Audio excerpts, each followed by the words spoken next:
الحمدللہ میں نے 1 سال پہلے میڈیا پر جس تحقیق کو پیش کیا تھا، آج اہل سنت ہی کے ایک مفتی نے ہمارے موقف کی مکمل تائید کی ہے کہ شب ہجرت غار ثور میں رسول اللہ صلی اللہ علیہ وآلہ وسلم کے ساتھ حضرت ابو بکر موجود نہیں تھے۔ یار غار کا نظریہ ایک مفروضہ ہے، ایک فینٹیسی ہے۔ آپ ایک بے بنیاد مفروضہ بناتے ہیں اور پھر دھونس و زبردستی یہ ہے کہ جو آپ کی بات کو نہیں مانے گا آپ اس کی FIR کٹوائیں گے، آپ اسے قتل کرا دیں گے۔ میڈیا پر میں نے سب سے پہلے اس موضوع کو کیوں اٹھایا تھا، مجھ سے یہ سوال پوچھا جاتا ہے۔ آج میں اس ویڈیو میں اس سوال کا بھی جواب بسم اللہ الرحمن الرحیم۔ یہ موصوف کی جہالت ہے۔ میں اس لیے کہتا ہوں کہ ان لوگوں کو اپنی کتابوں کے بارے میں بالکل پتہ ہی نہیں ہے اور یہ اپنی کتابیں پڑھتے ہی نہیں ہیں۔ لیکن یاد رکھیے گا، اس کو اتنا نہیں پتہ کہ انہی کی کتب کے اندر یہ بات بالکل واضح طور پر موجود ہے۔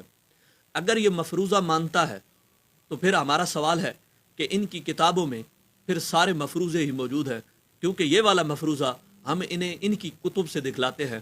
آپ ان کی کتب دیکھیں گے تو حیران ہوں گے اور پریشان ہوں گے کہ اس قدر بھی یہ جہالت پائی جاتی ہے۔ تو یہ تو موصوف ویسے بھی اس کو بڑی تحقیق کرنے کا شوق ہوتا ہے، جہاں بھی صحابہ کرام رضوان اللہ تعالیٰ علیہم اجمعین کے بارے میں ایسی بات ہو تو یہ کرتا رہتا ہے۔ ویسے تو اسے جواب دینا بنتا ہی نہیں ہے، اس کی اتنی اوقات نہیں کہ اسے جواب دیا جائے، لیکن چونکہ بہت سارا دوستوں کے اصرار کی بنیاد پر، اصرار کی وجہ سے بندہ ناچیز اس کو جواب دیتا ہے۔ انہی کی کتب میں یہ بات موجود ہے۔ میں ان کی ایک کتاب پیش کرتا ہوں، المیزان فی تفسیر القرآن، یہ، اور میں جناب صفحہ نمبر 288 پہ سورۃ التوبہ اور الجزء العاشر، وہاں پر یہ آپ نظر آئے گا، آپ کو آپ دیکھیں گے تو حیران ہوں گے۔ والمراد بصاحبہ ہوا ابو بکر للنقل القطعی، کہ یہ جو صاحب کا ذکر ہوا ہے، جو غار کے اندر کی بات ہے کہ نبی پاک صلی اللہ علیہ وآلہ وسلم کے ساتھ یہ صاحب کون تھا غار میں، تو کہتے ہیں اس سے مراد ابو بکر صدیق ہے، اور یہ نقل قطعی ہے، یہ نقل قطعی ہے۔ تو آپ غور کریں، سوچیں کہ ایک نقل قطعی کو یہ مفروضہ کہہ رہا ہے، تو اب اہل تشیع سے گزارش ہے، ان کے مجتہدین سے، کہ وہ آپ بتائیں کہ اس شخص پر اب کیا حکم شرع لگے گا۔ یہ ایک نقل قطعی کا منکر ہے اور اس کو مفروضہ کہہ رہا ہے، اس پر یہ اس پہ شرعی حکم کیا لگتا ہے۔ ہم نے تو بتانا ہے اور اپنے لوگوں کو بتاتے رہتے ہیں کہ لیکن تمہارے نزدیک تمہارے جو مجتہدین ہیں وہ تم پر کیا فتویٰ لگائیں گے، اس بات کا ہمیں انتظار رہے گا، اور دیکھیں گے کہ وہ اس پر کیا جو ہے ایکشن لیتے ہیں۔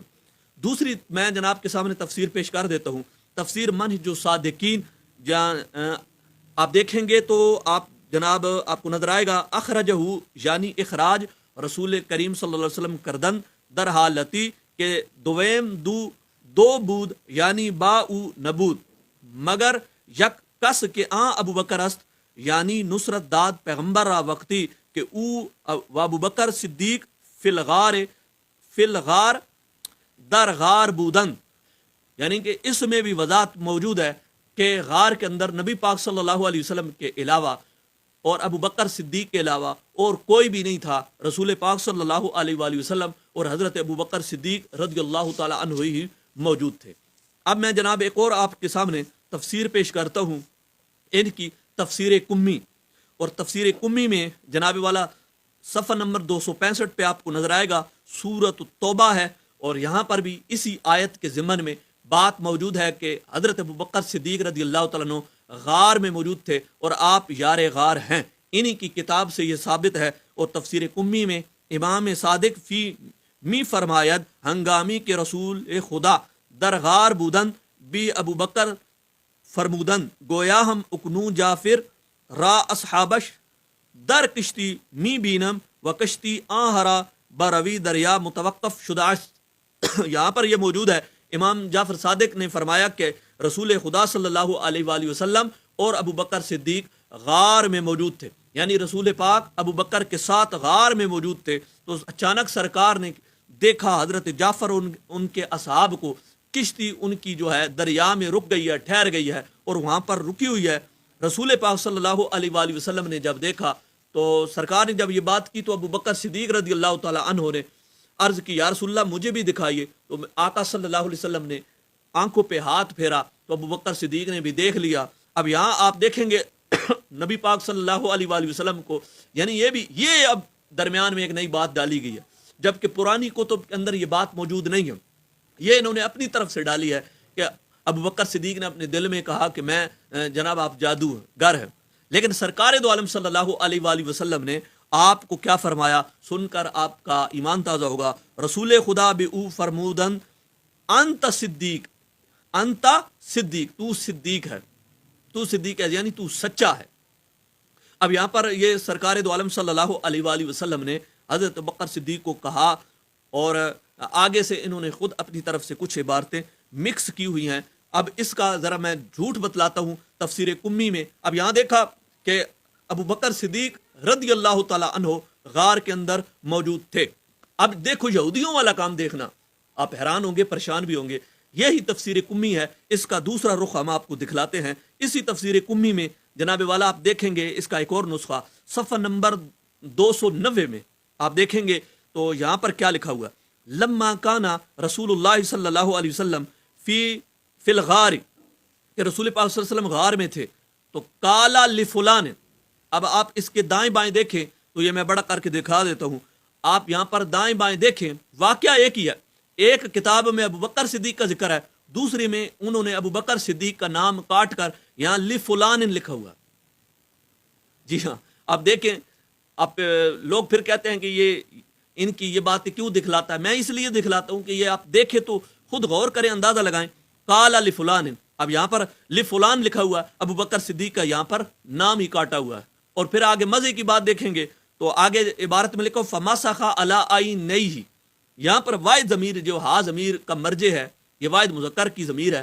پھر یہ کہاں لوٹ رہی ہے، یعنی کن کی آنکھوں پر، اس کی آنکھوں پر جو ہے سرکار نے ہاتھ پھیرا.